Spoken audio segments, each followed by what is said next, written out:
Pinag-uusapan na naman ang sikat na kolumnista na ito dahil sa pagtira niya sa sikat na aktres. Bakit kaya niya ito tinira na naman? Alamin natin at sabayan niyo akong tapusin ang buong video para malaman ang buong detalye. Dito lang sa Get in Touch.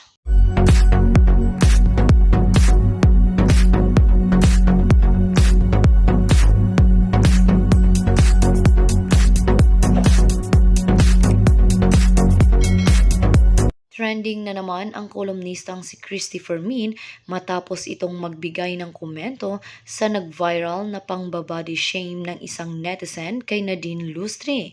Usap-usapan kasi ngayon ang aktres matapos siyang pagsabihan ng netizen na matsuba na raw siya kasama ang isang tila stolen shot picture ni Nadine na naka two-piece at naglalakad papuntang pool. Kaya naman sa kanyang programa ay napag-usapan nila ni Christy at ng co-host nitong si Romel Chica ang aktres. Si Nadine Lustre pumapasyo sa Siargao. Alam mo na ibig sabihin ng pasyo, lakad ng lakad, rampa ng rampa, na nakatupis. Laging ganoon, bibili lang siya ng sarsa, meron siyang pupuntahan. Ewan ko bakit ayaw niyang magdamit. Wala namang nagbabawal sa kanya tapos ngayon nagiging sentro siya ng body shaming. Komento ni Christy. Sumagot naman ang kanyang co-host. Kasi nilalantad niya nanay Katulad ng sinasabi natin nang hihikayat sila ng papansin. Ayan, napansin na pag-usapan. Tapos nagagalit, saad ni Romel. Sabi lang naman ng isang hindi naman basher na matatawag na yon netizen. Sabi na din, napapansin na tumataba ka na naman. Ingat-ingat, anong masama doon? Ikaw hitad ka. Ayaw mo magdamit, di ba? Pasyo ka ng pasyo kahit saan. Kahit bibili ka lang ng sarsa ng lechon, two-piece ka lang. Kitang-kita ang katawan mo. Para hindi ka nababash, magtapi ka, di ba? Ang dami-dami namang paraan, ang dami-dami namang binibentang mga pandong doon. Itapi mo, magtapi ka, itago mo ang katawan mo nang hindi ka nababash. Ano inaasahan mo kapag ganyan ang ipinapakita mo? Buong katawan mo. Mahabang litanya ni Nay Christy. Nagbigay rin ng komento si Romel Chica kay Nadine. Hay naku Nadine, alam mo naman yon. Nararamdaman mo naman yon kapag nagpapasexy kayo. Alam nyo kung lumalaki kayo o lumiliit kayo. Kapag alam nyong lumalaki na kayo, alam nyo na ang dapat nyong gawin. Magtago-tago na ng mga skin kasi alam nyo sa sarili nyo na bumibigat na kayo. Nadadaganan ang timbang nyo. Hindi na maganda sa mga picture-picture, hirit nito. Mukhang hindi pa tapos si Christy sa kanyang litanya at pinagsabihan pa si Nadine na magdamit. At saka kung ayaw niyong pasukin ng mga netizens, bashers at trolls ang inyong buhay, ipinid niyo. Kayo ang magsara. Katulad ikaw, literal ka na ipinapakita mo ang katawan mo na halos nakahubot-hubad ka na. Ang tinatakpan na lang yung mga mahahalagang bahagi ng katawan mo. Kapag napapansin ka, nagagalit ka. Ikaw pa nga ang basher na lumalabas dito kasi hindi naman basher yun. Nagpapaalala lang sa'yo, saad ni Christy. Napag-usapan rin ng dalawa ang malaking pagkakaiba ni Nadine ngayon sa ugali at pananamit niya ngayon kumpara sa noong nagsisimula pa lamang siya. Ibang-iba na siya sa dati. Noong nagsisimula siya, ibang-iba na siya ngayon. Napaka-liberated na niya ngayon. Parang wala siyang pakialam sa sasabihin ng tao.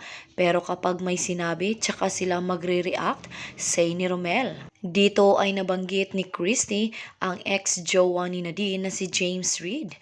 Yung pagiging liberated niya, impluensya raw sa kanya yan ng lalaking hindi maibenta-benta ang bahay. Si James Reid muling buwelta ni Christy. Muli namang pinagsabihan ng kolumnista si Nadine at sinabing siya mismo ang gumagawa ng dahilan para mabash siya ng mga netizens. Ikaw ang kumakaway para lapitan ka ng mga bashers. Kung nagdadamit ka, wala dapat isyung ganyan. Huwag mo ipakita ang katawan mo. Wala kaming makikita. Magbalot ka. Hindi naman namin tatanggalin yung balot mo dahil katawan mo yan. Hay nako, Mariosep. Nakakaloka tong babaeng to. Ibang-iba na siya ngayon. Samantala, napatweet naman si Nadine at sinabing 2021 na toxic pa rin pagkatapos ay nag-promote na ng kanyang bagong single na Wait For Me. Kamakailan lang ay pinag-usapan rin ng karamihan si Nadine dahil sa kanyang lantarang ipinakita sa madlang people na may ka-holding hand siyang lalaki na sinasabi nilang bago niyang jowa na isang mayamang tao rin at may-ari ng isang resort sa Siargao. Iba na kasi ngayon ang mga kabataan. Kung manamit, kung pwede lang ipakita na ang lahat para mapansin rin ng iba. Halos lahat sa social media ay naglabasan na ang mga ganitong larawan. Kung sino yung mas sexy at kitang-kita ang buong katawan, yon ang mas marami ang nakafollow sa kanya at siyang sinusubaybayan ang lahat ng kanyang post. Pero kahit ganun pa man ang panahon ngayon, kailangan nating magtira para sa ating mga sarili, para tayo ay galangin at respetuhin ng tao. Kaya marami sa mga kababaihan ang nababastos dahilan sa mga pananamit nito. Para kay Nadine, magtira ka para sa sarili mo. Ano ngayon ang inyong masasabi sa isyong ating pinag-usapan? Kung meron man kayong mga komento o reaksyon, mag-comment lang kayo sa comment section na may respeto at hindi pa mamahiya sa kung sino man. Kung gusto nyo pa ng ibang mga update tungkol sa inyong mga paboritong artista, pwede nyong i-click ang link na makikita nyo sa description ng video. At sa hulihan ng video, pwede nyo ring i-click kung interesado kayo na panoorin ito. Makikita nyo rin sa bandang itaas ng video na may lumalabas na I button. Maaari nyo ring i-click para mapanood ang mga huling video na in-upload ko. At ang pinaka-importante ay huwag po ninyong kalimutan na mag-subscribe, like, share at i-click ang bell notification para maging updated po kayo sa lahat ng mga videos na ina-upload ko sa channel na ito. Maraming salamat din po sa palaging panunood, pagsubaybay at walang sawang pagtangkilik sa aking channel. God bless you po. At sa mga hindi pa nakasubscribe, i-click nyo ang subscribe button para hindi kayo mahuli sa mga balita tungkol sa inyong mga paboritong inaabangan. Hanggang sa susunod kong upload.